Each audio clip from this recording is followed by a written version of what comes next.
नमस्कार, news room live में आप सभी का स्वागत है और मैं हूं आपके साथ आयुष चतुरांश। और 4 बजे की 4 बड़ी खबरों की बात करेंगे, एक एक करके चारों तस्वीरें सबसे पहले आपको दिखाते हैं। आज की पहली बड़ी खबर है महंत नरेंद्र गिरी की मौत के मामले से जुड़ी हुई, जिसके तार हरिद्वार के साथ जुड़े हुए हैं। और एक नया मोड़ इस पूरे प्रकरण में यह आया है कि अब सीबीआई के रडार पे हरिद्वार के कुछ रियल एस्टेट कारोबारी हैं। अब इनके साथ कनेक्शन क्या है और क्यों सीबीआई के रडार पर ये हैं, ये विस्तार से हम आपको बताएंगे, क्योंकि कुछ कॉल डिटेल्स ऐसे सीबीआई ने निकाले हैं जिसमें ये खुलासा हुआ है कि नरेंद्र गिरी की बातचीत इन रियल एस्टेट कारोबारियों के साथ में हुई है। अब कनेक्शन इनका इनके साथ क्या है, ये विस्तार पूर्वक हम आपको बताएंगे।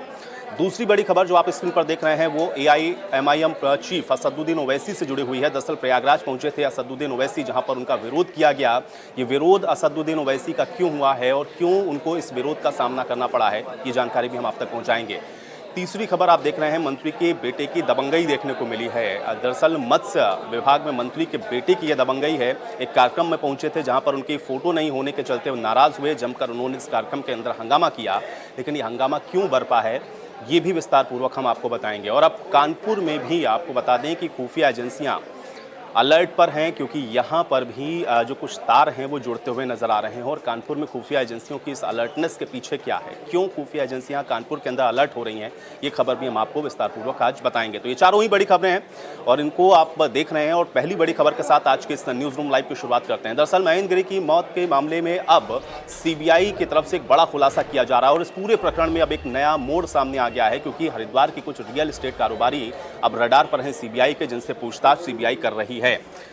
तो रियल एस्टेट कारोबारियों से बातचीत होने का पता चला है। प्रयागराज से जानकारी है महंत नरेंद्र गिरी की मौत के मामले में अब ये अहम मोड़ सामने आया है। नरेंद्र गिरी की कॉल रिकॉर्ड से दरअसल ये बड़ा खुलासा हुआ है कि रियल एस्टेट कारोबारियों के साथ महंत नरेंद्र गिरी की बातचीत हो रही थी। और अब सीबीआई के रडार पर ये सभी प्रॉपर्टी डीलर हैं। लेकिन अब सीबीआई क्या इनके साथ पूछताछ करेगी और बातचीत करते हैं। अभिषेक हमारे साथ जुड़ रहे हैं बातचीत करने के लिए। अभिषेक, अब सीबीआई की रडार पर कुछ रियल एस्टेट कारोबारी भी हैं, ये जानकारी सामने आ रही है, क्या कनेक्शन है, ये क्या जानकारी?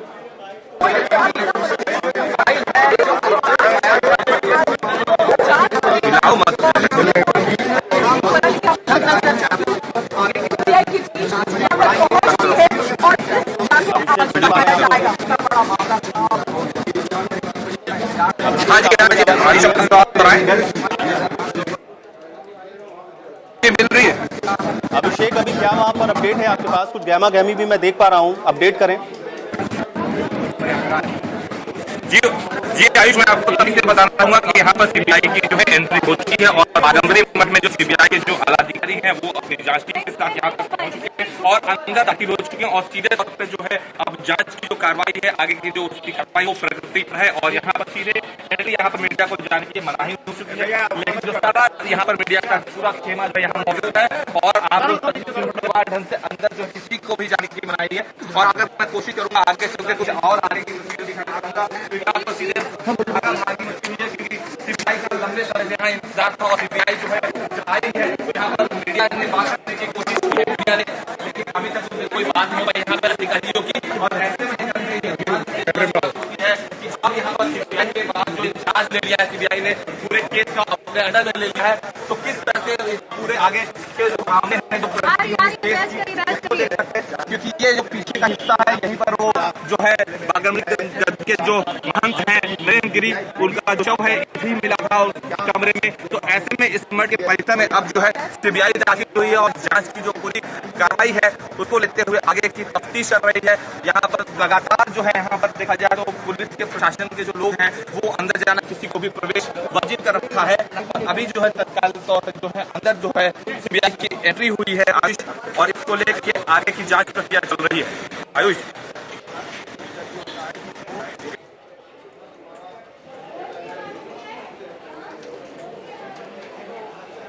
अभिषेक, सीबीआई अभी उसके रडार पर जो खासतौर से रियल एस्टेट के साथ जो कनेक्शन जुड़ता हुआ नजर आ रहा है, इस विषय में कोई अपडेट मिल पाई है क्या, कोई जानकारी? जी आयुष, मैं बता दूं कि जिस तरह से एक महीने के भीतर जो है 24 रियल एस्टेट यानी जो है उनके फोन कॉल सारे प्रॉपर्टी डीलर्स को लेकर उस तरफ से भी जो है लगातार मीडिया में ये सुर्खियां ये खबरों पर है। और इसी को एक सनसनीखेज की जो वारदात जो मामले हो रहे हैं उसमें नए नए कड़ी जुड़ती जा रही है। अब ऐसे में उन पहलुओं को जोड़ने का काम जो है सीबीआई करेगी, क्योंकि हर एंगल से यहाँ पे जो शिष्य हैं जो सेवादार हैं उनसे बात होगी, साथ ही जो गनर हैं जो उनके सिक्योरिटी में थे अजय, उनसे बात होगी और इसी को लेकर के पुलिस जो कड़ियां हैं, जो सारे केस के पहलू हैं और उनके आधार पर जो है आगे जो कार्रवाई होगी और जो मामला होगा उसके आगे से तफ्तीश जो है आगे बढ़ेगी और सीबीआई के रडार में जो लोग भी होंगे उनसे पूछताछ जो है सीबीआई द्वारा किया जाएगा। लेकिन अभी सीन जो है रिक्रिएशन का पॉइंट है यहाँ पर, जहाँ पे जो भी स्पॉट किया गया जहाँ पर उनका शव मिला था महंत का, उस जगह पर जाकर के शायद सीबीआई उस चीज को देखेगी और उसको रिक्रिएट करने की कोशिश की जाएगी और उनके देखते हुए जो है पूरा जो ये पुलिस महकमा और एसआईटी टीम है जो उनके जांच में जितनी मदद होगी वो करेगी और उसके आधार पर सीबीआई अपनी इंक्वायरी को आगे बढ़ाएगी। आयुष,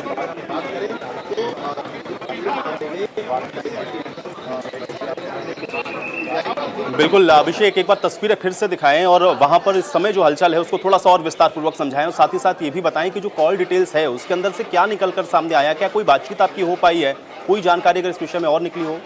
पीछे जो मठ का हिस्सा है जहाँ पर जो वो हिस्सा है मैं पीछे आपको दिखाना चाहूंगा, मेरे कैमरा में दिखा रहे हैं, जहाँ पर पुलिस के जो गार्ड है वो खड़े हुए हैं। ये वही परिसर है जहाँ महंत नरेंद्र गिरी का वो हिस्सा जो मठ के अंदर है, बागमती गिरी मठ के अंदर, जहाँ पर उसका एक कमरे के भीतर जो है शव मिला गया और उसके बाद से जो यहाँ पर आईजी केपी सिंह है उनके आने के पहले ही शव उतारा गया था। उन सारे एक एक कड़ियों को जोड़ करके जो है सीबीआई जो है अब सिलसिलेवार ढंग से एक एक तरीके के हिसाब से हर पहलुओं को जांचते हुए जो है पूरे जांच के हर एक बिंदु पर अपने जो है एंगल के साथ अंदर है और दो रास्ते हैं, एक जो पहला रास्ता जो पूरा बैरिकेड हुआ है वही दूसरा रास्ता को के आने से पहले पूरा बैरिकेड किया जा चुका है और यहाँ पर भी मीडिया के अंदर जाने की मनाही है। और आप देख सकते हैं मेरे पीछे कि किस तरह से जो यहाँ पर मूवमेंट जो है वो हो रही है और सीधे तौर पे यहाँ पर पुलिस प्रशासन के जो भी लोग मौजूद हैं वो किसी को भी अंदर जाने की कोताही है और कोई भी अंदर दाखिल नहीं होने पाएगा। इसको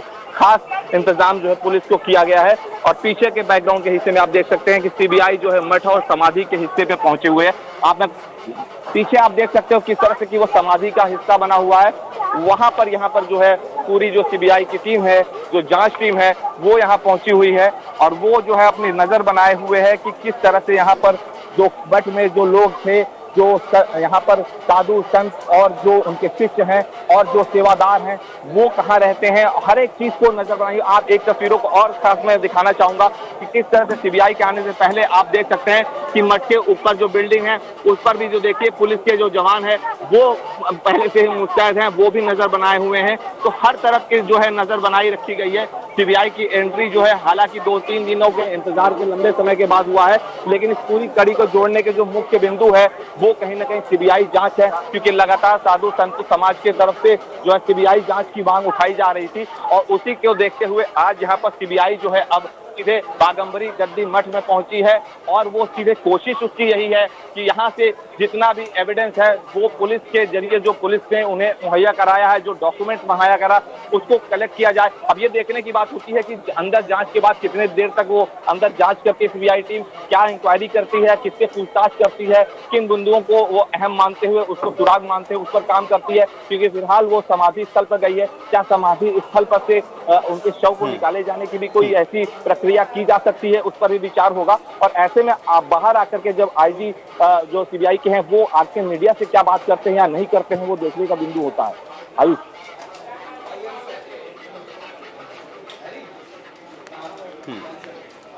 चलिए, बहुत शुक्रिया अभिषेक फिलहाल इस बातचीत और जानकारी के लिए। तो अब सीबीआई की टीम पहुंची है बागम्बरी मठ और देखना यह है कि यहां पर किन पॉइंट्स पर जो सीबीआई की टीम है वो जांच को और आगे बढ़ाती है। इंतजार इसी बात का था और अब सीबीआई की जो टीम है वो कब तक निष्कर्ष पे पहुंचेगी और आज की इस जांच में क्या कुछ निकलता है इस पर सबकी निगाहें बनी हुई हैं। अब दूसरी खबर का भी रुख कर लेते हैं। आपको बता दें कि AIMIM चीफ असदुद्दीन ओवैसी को प्रयागराज के अंदर भारी विरोध का सामना करना पड़ा है। ये बड़ी जानकारी है।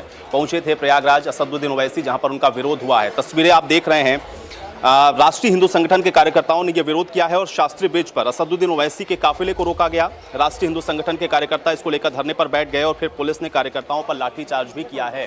तो ये बड़ी जानकारी है। AIM चीफ असदुद्दीन ओवैसी का विरोध हुआ है। प्रयागराज से बड़ी जानकारी है। AIMIM के चीफ असदुद्दीन ओवैसी पहुंचे थे प्रयागराज चुनाव प्रचार करने के लिए, लेकिन राष्ट्रीय हिंदू संगठन के कार्यकर्ताओं ने यह विरोध किया और शास्त्री ब्रिज पर असदुद्दीन ओवैसी के काफिले को रोका गया। ये बड़ी जानकारी।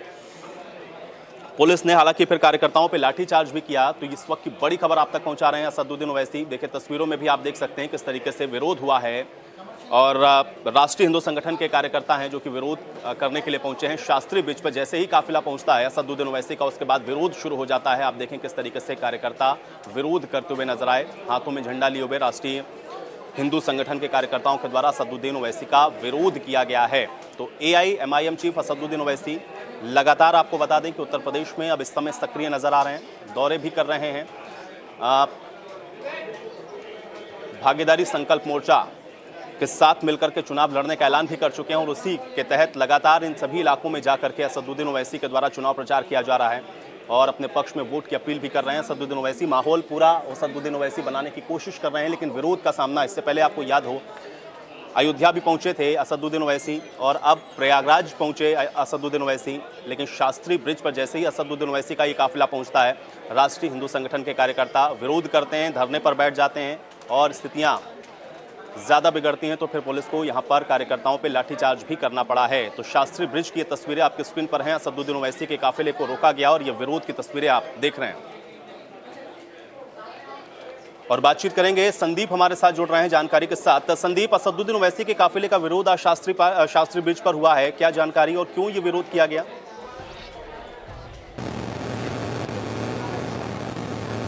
देखिए, ये एक संगठन है राष्ट्रीय हिंदू संगठन जिसके द्वारा ओवैसी के काफिले का विरोध किया गया। ओवैसी को कहा गया कि प्रयागराज एक पवित्र स्थल है, यहाँ पर ओवैसी जैसे ऐसे व्यक्ति को अंदर नहीं घुसने दिया जाएगा जो हिंदुओं के लिए अपशब्दों का प्रयोग करता है, तमाम अन्य इस तरीके के अभद्र भाषा का प्रयोग करता है, उसका विरोध। इसी बात को लेकर राष्ट्रीय हिंदू संगठन के कार्यकर्ताओं ने जमकर यहाँ पर विरोध किया। जो शास्त्री ब्रिज है उसको जाम कर दिया, जिस दौरान काफी देर तक इनके काफिलों को वहाँ रुकना पड़ा। उस बाद में पुलिस पहुंची, उन्होंने बल प्रयोग कर वहाँ पे रास्ता खाली करवाया, तब जाकर कहीं उनको वहाँ पहुँचने का रास्ता साफ हुआ उनका, जहाँ उनकी रैली थी।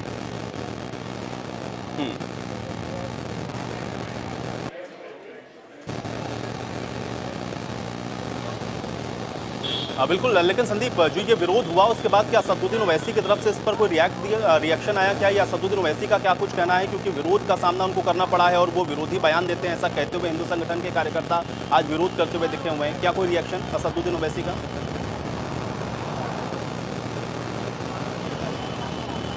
अभी फिलहाल उनका कोई रिएक्शन उनकी तरफ से नहीं आया है। वो जहाँ पे मजीदिया इस्लामिक जो इंटर कॉलेज वहाँ पर वो पहुँच चुके हैं, जहाँ पे उनकी सभा होनी थी। फिलहाल अभी जो उनका विरोध हुआ राष्ट्रीय हिंदू संगठन के कार्यकर्ताओं द्वारा, उसके विषय में अभी फिलहाल उनकी तरफ से कोई बयान नहीं दिया गया है। संदीप, लगभग कितने संख्या में रहे होंगे ये कार्यकर्ता जो कि विरोध करने के लिए वहां पर पहुंचे? और उसके बाद जब ये विरोध हुआ है तो जानकारी ये भी है कि पुलिस को भी वहां पर जो लाठीचार्ज है वो करना पड़ा है, इस विषय में क्या जानकारी है? एक 100 के आसपास संघ जो है ये कार्यकर्ता रहे होंगे जिन्होंने शास्त्री ब्रिज को जाम कर दिया और असदुद्दीन ओवैसी के जो काफिला था उसको रोक दिया। बाद में जब पुलिस वहां पहुंची है तो ये लोग खाली करने को तैयार नहीं थे, जिसके बाद पुलिस को बल प्रयोग कर उस रास्ते को खाली करवाना पड़ा। चलिए संदीप, बहुत शुक्रिया फिलहाल इस बातचीत और जानकारी के लिए। तो बड़ी जानकारी आप तक हम पहुंचा रहे थे। असदुद्दीन ओवैसी का विरोध हुआ है, हालांकि अभी असदुद्दीन ओवैसी की तरफ से इस पर कोई रिएक्शन नहीं दिया गया है, लेकिन हाँ, असदुद्दीन ओवैसी अब चूंकि चुनाव प्रचार के लिए पहुंचे थे इसलिए वहां पर ये विरोध हुआ है असदुद्दीन ओवैसी का। तस्वीरें भी आपने देखी। अब अगली बड़ी खबर का भी रुख कर लेते हैं। देवरिया से बड़ी जानकारी है, मत्स्य पालन राज्य मंत्री के बेटे की दबंगई देखने को मिली है और बात सिर्फ इतनी सी थी कि एक कार्यक्रम में पहुंचे थे मत्स्य राज्य मंत्री के बेटे, उनकी तस्वीर नहीं थी बैनर के ऊपर, उससे नाराज नजर आए और उसके बाद जमकर दबंगई दिखाई। विश्व विजय निषाद हैं जो कि अपने गुर्गों के साथ पहुंचे, तोड़फोड़ की गई। गरीब कल्याण दिवस के दौरान ये तोड़फोड़ हुई। गौरी बाजार ब्लॉक में कार्यक्रम का आयोजन था। विश्व विजय निषाद की पत्नी ब्लॉक प्रमुख भी हैं और गौरी बाजार ब्लॉक में ये कार्यक्रम था जहां पर यह विरोध किया गया। तो बड़ी और अहम जानकारी आप तक पहुंचा रहे हैं देवरिया से। ये बड़ी खबर है, मंत्री जयप्रकाश निषाद के बेटे की यह दबंगई देखने को मिली है, ये बड़ी खबर। और विश्व विजय निषाद के गुर्गों ने ये तोड़फोड़ की है। गरीब कल्याण दिवस के दौरान ये तोड़फोड़ की गई, बड़ी जानकारी और बड़ी और अहम खबर। तो सत्ता के नशे में चूर हैं मत्स्य राज्य मंत्री जयप्रकाश निषाद के बेटे, जो कि इस कार्यक्रम के दौरान दबंगई दिखा रहे थे। कार्यक्रम में उन्होंने तोड़फोड़ की। कार्यक्रम में फोटो नहीं लगने से विजय प्रसाद नाराज थे। तो ये बड़ी जानकारी है। विजय प्रसाद जो कि नाराज नजर आए और आप देखें कैसे गुर्गों के साथ जमकर मारपीट की गई, तोड़फोड़ हुई। गरीब कल्याण दिवस के दौरान ये तोड़फोड़ की गई है। घनश्याम हमारे साथ जुड़ रहे हैं जानकारी के साथ। घनश्याम, ये तस्वीरें हम लोग देख पा रहे हैं विजय प्रसाद निषाद जो कि गुर्गों के साथ दबंगई करते हुए दिखे हैं। सिर्फ और सिर्फ इतनी बात की जो बैनर पोस्टर थे उस पर उनकी तस्वीर नहीं थी। क्या जानकारी और मामला क्या? कि आज गौरी बाजार ब्लॉक में गरीब कल्याण दिवस का आयोजन था, जिसमें गौरीबाजार के ब्लॉक प्रमुख जयप्रकाश निषाद जी की बहू हैं और विश्व विजय की पत्नी।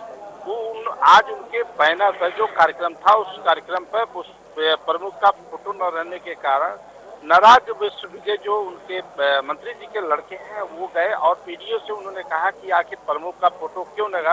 वही मुख्यमंत्री, प्रदेश अध्यक्ष, विधायक समेत कई नेताओं का फोटो लगा था। उन्होंने इस पर आपत्ति किया कि मेरा फोटो क्यों नहीं लगा, प्रमुख का फोटो क्यों नहीं लगा। इस पर जो मेरी बात हुई है पीडीओ से, उन्होंने कहा है कि मैं इस पर उनसे कहा कि हम ठीक है इसको सुधार लेंगे, नहीं लग पाया, भूल चूक हो गई। तो इसको लेके उनके गुर्गों ने कहा सुनी, मारपीट नौबत आई कि कुर्सियां तक चली और पूरी पैदा में यहाँ फोर्स, पूरी जिले की फोर्स और सभी कार्य जो विकास भवन से लेके जिला ब्लॉक के अधिकारी सभी मौके पर पहुंचे और सभी उग्र हैं। और उनके गुर्गों ने जो ब्लॉक वीडियो है उनकी भी और जो कर्मचारी है उनको ठीक देख रहे होंगे। जो वीडियो चल रही है उसमें कुर्सी टूटी है, ब्लॉक में कुर्सियां टूटी हैं, कर्मचारियों को चोट लगे हैं। लेकिन कहीं न कहीं सत्ता के नशे में चूर जयप्रकाश निषाद जी के बेटे का नाम आ रहा है सामने कि उन्होंने, उनके गुर्गों ने ही ये सब वारदात की है, जिसको लेकर प्रशासन के आला अधिकारी मौके पर पहुंचे हैं और उस पर मंथन चल रहा है कि बिल्कुल घनश्याम, लेकिन तस्वीरों में हम लोग देख पा रहे हैं, क्योंकि तस्वीरें साफ दिख रही हैं कि जो मारपीट है वहां पर की गई है, दबंगई साफ तौर पे नजर आ रही है, कुर्सियां तोड़ते हुए मंच के ऊपर दिख रहे हैं। बीडीओ के साथ भी दबंगई की जो बात कही जा रही है, क्या बीडीओ के साथ भी हाथापाई हुई है? क्या जानकारी है? तो बता दें कि बीडीओ के साथ भी चोटें लगी हैं, उनके गले के पास भी चोटें लगी हैं। उन्होंने, उनका वीडियो भी है और उन्होंने कहा कि हमारे साथ वो किसको मारने में कौन दिख रहा है, कौन किसको लग रहा है चोट, ये नहीं कोई देख पाया। केवल एक मार चल रही थी, कुर्सियां चल रही थी, लेकिन अगर प्रभावित नहीं। लेकिन वहाँ यथार्थ की बात है, जो कर्मचारियों का कहना है कि वीडियो को भी मारे हैं, कर्मचारियों को भी मारे हैं, सभी लोगों की पिटाई हुई है, जिस पर जब उग्र होकर कर्मचारी एक हुए हैं तो उनके गुर्गे और वो सभी फरार हो गए और जाते ही जाते उनकी एक मोबाइल जो है, मोबाइल भी गायब हो गई है वीडियो की चीज। घनश्याम, क्या जिनके साथ मारपीट हुई है उनको चोट भी आई है? ये आप बता रहे कि करीब 6 से 1 दर्जन के अंदर उनके कर्मचारी भी घायल हैं, जिनका डॉक्टरी भी किया गया है और जो आपके वो वीडियो है उनको भी चोटें आई हैं, उनकी भी डॉक्टरी हुई है। जी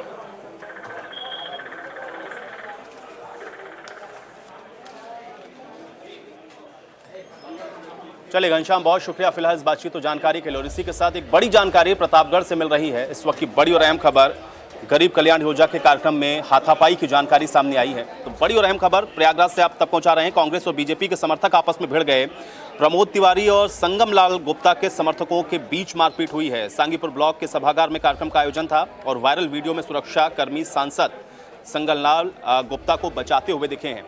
तो सांगीपुर ब्लॉक सभागार में इस कार्यक्रम का आयोजन किया गया था, जहां पर बीजेपी और कांग्रेस दोनों कार्यकर्ता आमने सामने आ गए और संगम लाल गुप्ता को बचाते हुए दिखे हैं। वायरल वीडियो में सुरक्षा कर्मी हैं सांसद संगम लाल गुप्ता के, जो कि उनको बचा रहे हैं। बड़ी जानकारी है प्रतापगढ़ से। गरीब कल्याण योजना के कार्यक्रम में हाथापाई, कांग्रेस और बीजेपी के समर्थक आपस में भिड़ गए। ये बड़ी जानकारी इस वक्त प्रतापगढ़ से है।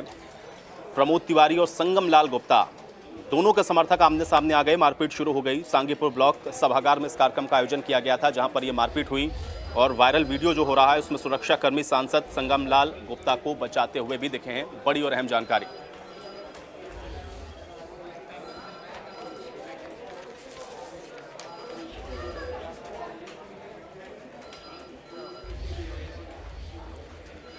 और अब कानपुर से बड़ी जानकारी है। कानपुर में खुफिया एजेंसियों ने अपना डेरा डाला हुआ है। सूत्रों के हवाले से बड़ी और अहम खबर आप तक पहुंचा रहे हैं। अब कानपुर में सूत्रों के हवाले से बड़ी जानकारी मिल रही है, जहां पर खुफिया एजेंसियों ने अपना डेरा डाल लिया है। दरअसल हुमैद ने कानपुर से ही असला खरीदा था, ये जानकारी खुफिया एजेंसियों को मिली है और प्रयागराज से ही गिरफ्तारी हुई थी हुमैद की, और अब कानपुर से इसके कनेक्शन जुड़ रहे हैं। इसमें चमनगंज, बेकनगंज, पेंचबाग में एटीएस और एनआईए की तरफ से छापेमारी की गई है और डेरा कानपुर में डाल लिया है। तो ये बड़ी जानकारी है। सूत्रों के हवाले से बड़ी खबर आप तक पहुंचा रहे हैं। कानपुर से खुफिया एजेंसियों ने शहर में अपना डेरा डाला है। ये बड़ी और अहम खबर आपकी स्क्रीन पर है। हुमैद ने कानपुर से ही असलाहे को खरीदा और इसलिए अब सूरज हमारे साथ जुड़ रहे हैं जानकारी के साथ। सूरज, अब खुफिया एजेंसियों ने कानपुर में डेरा डाला हुआ है, क्या जानकारी? बिल्कुल आयुष, आपको बता दें, देखिए जो सूचना मिली है कि एनआईए और एटीएस ने छापेमारी की है कानपुर में, वहीं यूपी एटीएस को ये जानकारी मिली है कि प्रयागराज से जो गिरफ्तार हुआ था हुमैद उर रहमान, उसने कहीं ना कहीं कानपुर से ही असलाह खरीदा था और असलाह खरीदने की जानकारी पर यूपी एटीएस और एनआईए ने कानपुर में छापेमारी की है। वहीं सूत्रों से पता चला है कि चमनगंज, बेगनगंज, पेंचगांव, नई सड़क, जाजमऊ, कल्याणपुर थाना क्षेत्र के जो रोशन नगर है वहाँ पर भी छापेमारी की है। आपको बता दें कि जो हुमैद है वो कहीं ना कहीं ओसामा का रिश्तेदार है और हुमैद की जो लड़का है, भतीजा है, माफ कीजिएगा, भतीजा है, भतीजे की शादी कानपुर के रोशन नगर में हुई थी। इससे पहले भी यूपी एटीएस ने कानपुर में छापेमारी की थी, क्योंकि ये बताया जा रहा था कि ओसामा का बहुत ही करीबी है हुमैद, और हुमैद ने ही कहीं ना कहीं असला मुहैया कराया था इन लोगों को। यूपी एटीएस को पूछताछ में पता चला है कि हुमैद उर रहमान जो है उसने ही कानपुर से असला लिया था। असला किन जगहों से लिया था, इसकी तलाश में यूपी एटीएस ने कानपुर में छापेमारी की। छापेमारी में कई जगह पे पुलिस ने अपना उसमें छापेमारी करके ये पता लगाने की कोशिश कर रही है कि असला किन लोगों से लिया गया, किसने उसको बेचा और किन किन लोगों को बेचा गया। इसकी जानकारी के लिए यूपी एटीएस ने कानपुर में डेरा डाल रखा है और कहीं ना कहीं गुप्त तरीके से इसकी छापेमारी चल रही है। जी आयुष। सूरज, लेकिन ये बताएं कि चमनगंज, बेकनगंज, यहाँ पर ये जो छापेमारी हुई, इस छापेमारी में क्या कुछ निकल कर सामने आया, इस विषय में अगर कोई जानकारी हो, और अभी कितने स्पॉट ऐसे हैं जहाँ पर ये छापेमारी की गई है, और ये जो डेरा डाला गया है इसके पीछे अभी क्या आपको और वजह नजर आ रही? क्या कुछ और इलाके भी हैं रडार पर जहाँ ये हो सकती है छापेमारी?